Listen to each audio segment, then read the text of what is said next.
मिक्सरच्या भांड्यामध्ये लसूण, जिरे, मिरची, कढीपत्ता आणि आलं आपण जाडसर वाटून घेऊ। मी एका मोठ्या बाउलमध्ये हे सर्व काढून घेत आहे। यामध्ये मी बारीक कापून घेतलेली मेथी घालणार आहे। हे बघा, ही मी एक छोटी जुडी आहे। आपण हळद, मीठ, 2 वाट्या आणि 2.5 वाटी। तर हे पीठ मी घालून घेतलंय। जर आपल्याला असं वाटलं की भाजी जास्त आहे तर तुम्ही अजूनही पीठ घालू शकता। तर ह्याच्यामध्ये थोडं थोडं पाणी घालून आपल्याला मळून घ्यायचंय।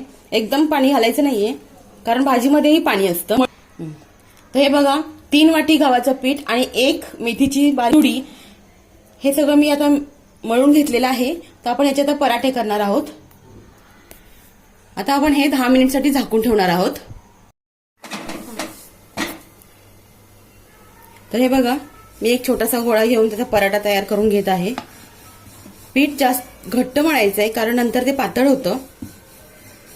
आता मी इथे छोटासा गोळा घेतला आणि एक पराठा करून घेतला।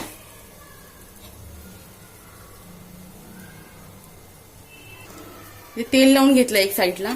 आता आपण पलटी करून इकडे तेल लावून घेऊ आणि आता हे बघा, आपलं रेडी आहे मेथीचा पराठा। आणि सॉस बरोबर किंवा लोणचं, दही तुम्ही कशा बरोबरही खाऊ शकता।